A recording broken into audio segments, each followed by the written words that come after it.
La época contemporánea comienza en 1789 con la Revolución Francesa y se extiende hasta nuestros días. Esta representó un gran cambio en la sociedad del siglo XVIII, la cual está marcada por grandes revoluciones y transformaciones artísticas, demográficas, sociales, políticas, tecnológicas y económicas, como lo son la publicación del Manifiesto Comunista en 1844, la reunión de trabajadores para discutir sobre los derechos que merecen en 1864, el descubrimiento de las vacunas en 1879.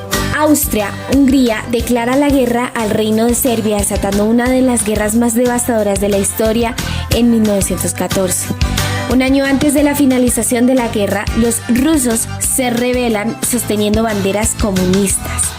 En 1920 se crea la Sociedad de Naciones para evitar más guerras como la World War I, es decir, la Primera Guerra Mundial. Pero todos sabemos cómo resultó eso.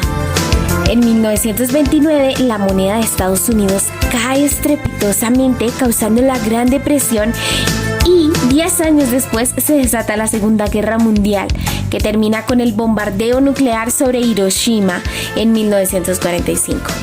En 1948 se redacta la Declaración de los Derechos Humanos como la conocemos.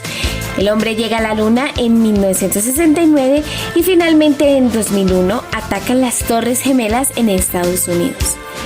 Actualmente estamos lidiando con el COVID-19, pero lastimosamente no vamos a analizar filósofos tan modernos.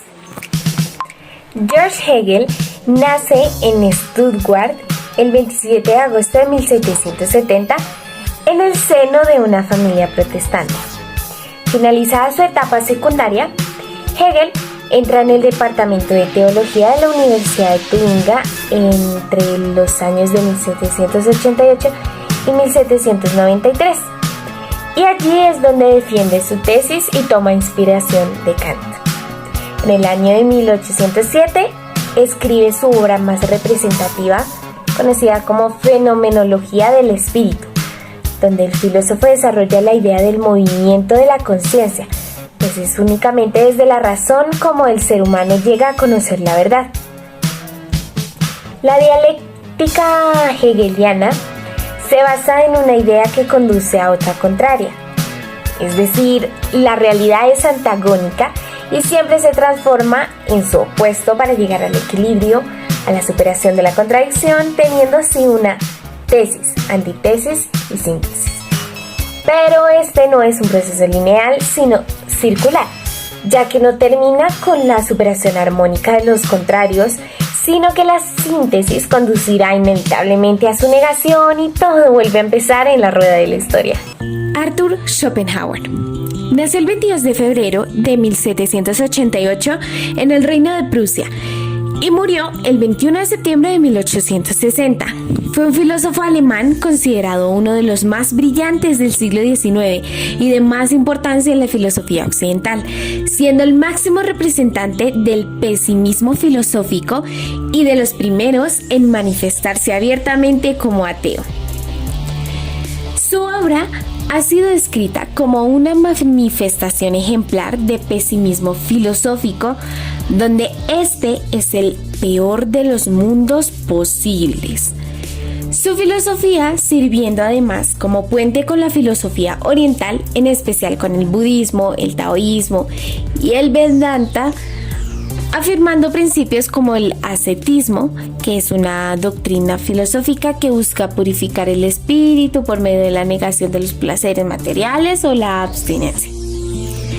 También recalcó la importancia de la contemplación estética en el arte y la compasión moral como medios de huida del sufrimiento. En el tema de repercusión y relevancia, influyó bastante en las cumbres del idealismo occidental y del pesimismo profundo de Europa del siglo XXI. Karl Marx fue un pensador alemán considerado como el padre del socialismo científico. Marx estudió Derecho, Historia y Filosofía en las universidades de Bonn, Berlín y Jena. Aunque no estudió economía, muchos lo consideran como un economista muy importante debido a su libro El Capital, una de las obras sobre economía más leídas y estudiadas de Karl. Karl Marx y su colega Friedrich Engels se centraron en lo que denominaron como socialismo científico, que se basa en la crítica del orden establecido y el descubrimiento de las teorías que conducirían a su superación y fin de la civilización burguesa. Fue en 1848, a petición de un grupo revolucionario clandestino, cuando los dos autores plasmaron sus rebeldes ideas en el manifiesto comunista. La dialéctica como la más completa doctrina del desarrollo, la teoría de la lucha de clases y el papel revolucionario del proletariado como creador de la sociedad fue el libro comunista. que sentó las bases del comunismo.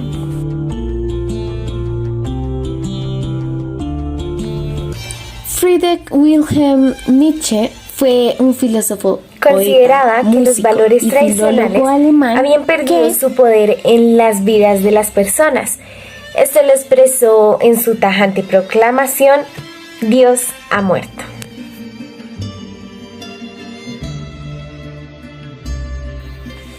Nietzsche estaba convencido que los valores tradicionales representaban una moralidad esclava, una moralidad creada por personas débiles y resentidas que fomentaban comportamientos como la sumisión y el conformismo. La manera griega de ver el mundo es interpretada por Nietzsche como un síntoma de decadencia. Es decadente todo aquello que se opone a todos los valores del existir instintivo y biológico del hombre.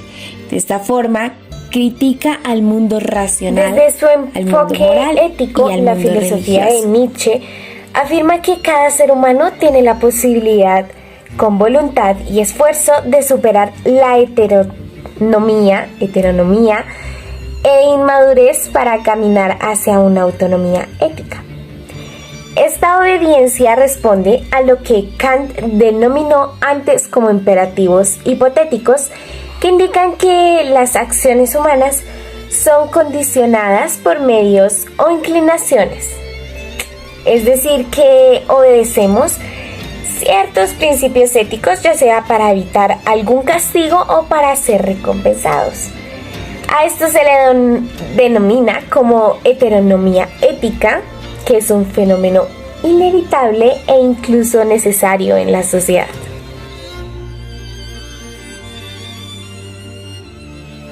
Jean-Paul Sartre fue un filósofo, escritor, novelista, dramaturgo, activista político, biógrafo y crítico literario francés, exponente del existencialismo, posmodernismo Sartre, y del la marxismo existencia humanista. Humana es un fenómeno subjetivo en el sentido de que es conciencia del mundo y conciencia de sí. Además, sostuvo que somos absolutamente libres, pero también tenemos una responsabilidad absoluta sobre nosotros y sobre el mundo. Su principal trabajo es entonces el intento de comunión entre el existencialismo y el marxismo, con su obra crítica de la razón dialéctica, publicado en 1960. Por otra parte, Sartre rechazó durante décadas la noción del inconsciente, pues argumentaba que este era un criterio característico del irracionalismo alemán, oponiéndose totalmente a una psicología que él tachaba de insensata.